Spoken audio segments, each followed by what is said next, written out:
Paper 1, question 11. For this question, we're given some information about the derivative of function. So f dash of x is the first derivative, so that's dy by dx. And we're first of all asked to show that c has a point of inflection at x is negative 2/3. So to do this, we really need to understand what a point of inflection is. A point of inflection is the point on the curve where the rate of change of the gradient changes.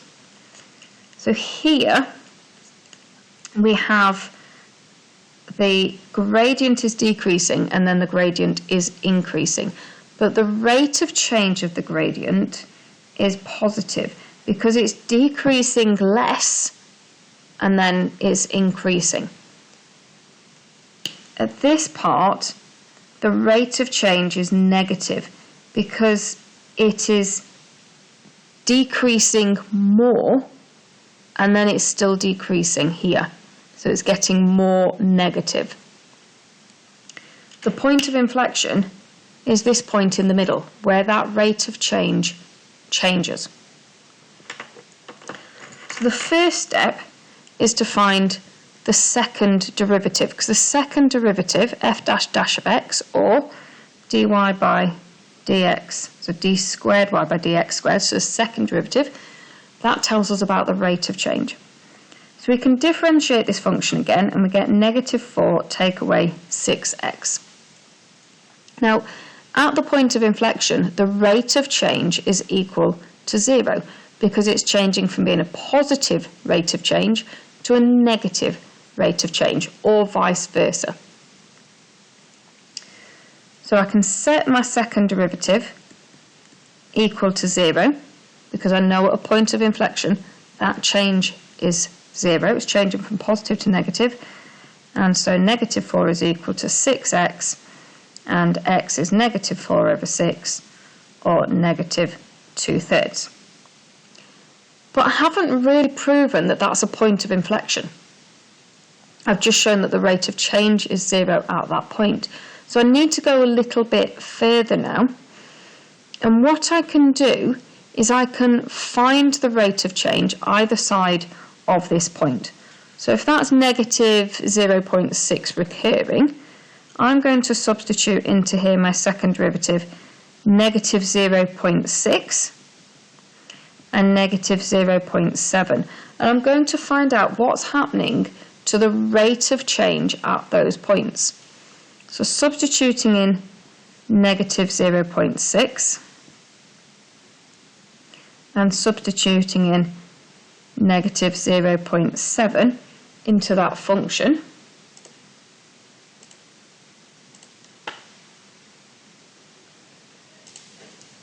that gives me negative 2/5 for the rate of change when x is negative 0.6. So it's a negative change here, but when x is negative 0.7, the other side of my point of inflection, it's a positive change. So that's confirming that it's a point of inflection, because we're going from a positive change in the gradient to a negative change. So that point has changed at that point. Therefore, x is negative 2/3 is a point of inflection. Now, don't confuse this with when we substitute it into the first derivative. So if we were just looking at the maximum or the minimum, then we could say, for example, at this point, the maximum, the gradient would be 0. And if we just put in a little value either side in the gradient function, we could see that the gradient was positive here and negative here, and therefore it had changed. If we did the same with the point of inflection, so we substituted that into our gradient functions, f dash of these 2 points either side, the gradient would be positive either side, therefore it hasn't changed sign. So that's another way we could do it, is we could substitute these values into the first derivative and show that the gradient is positive at both sides. So it hasn't changed, but it hasn't changed sign, sorry, but there's a little point in the middle where the gradient is 0, and therefore we've got a point of inflection where it's changing from increasing to decreasing. Now here given also that the distance AB is 4 root 2. So the distance between these 2 points is 4 root 2. Find the integer value for k. So for this one, I am going to integrate the function f dash of x to get f of x. So when I integrate k take away 4x take away 3x squared, I will get kx, because k is a constant, so when we integrate it we get kx, just like when you integrate 4 you would get 4x. Here I'm going to add 1 to the index and divide by the new index, add 1 to the new index, divide by the new index, and don't forget the plus c on the end. And I'm going to simplify that, so I've got kx take away 2x squared take away x cubed plus c. I can see from the graph that it passes through the origin.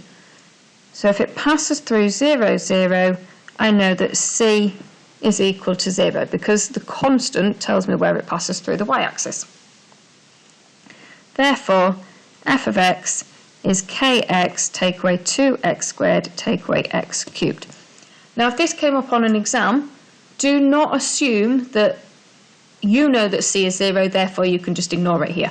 You will lose method marks because the assumption will be that you haven't recognised or remembered that you need to add c when you integrate a function, and then in this case inferred that c is 0. So make sure you write that bit down.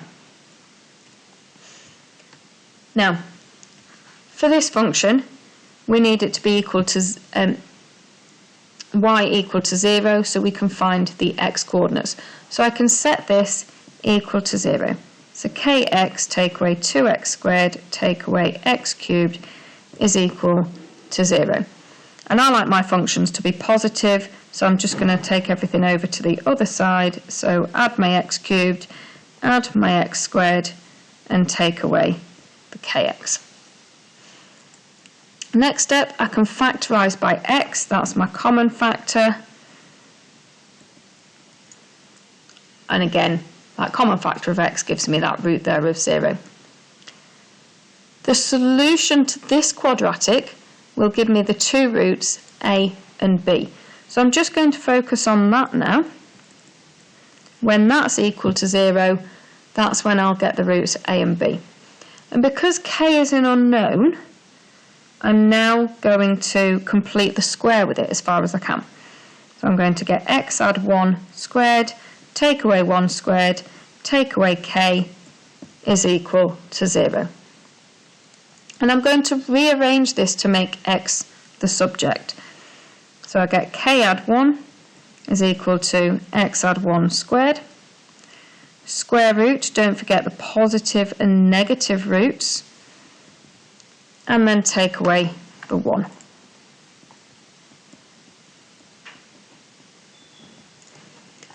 And that gives me my 2 roots. So the root at b will be negative 1 add root k add 1, and the root at a will be negative 1 take away root k add 1. And I'm told in the question that the distance between those 2 points is 4 root 2. So if I do the coordinate at b, take away the coordinate at a, that will be equal to 4 root 2. So that is my next step.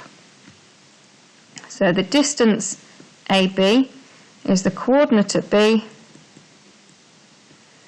take away the coordinate at a, and that is equal to 4 root 2. And now I can solve this for k. So I've got negative 1, add root k add 1, add 1, add root k add 1 is equal to 4 root 2. Ooh. Negative 1 add 1 cancel out. Root k add 1 add root k add 1, so that's 2 root k add 1 is equal to 4 root 2. Divide both sides by 2. Root k add 1 is equal to 2 root 2. Square both sides. K add 1 is equal to 8. Take away 1, k is equal to 7. and that's our value for k.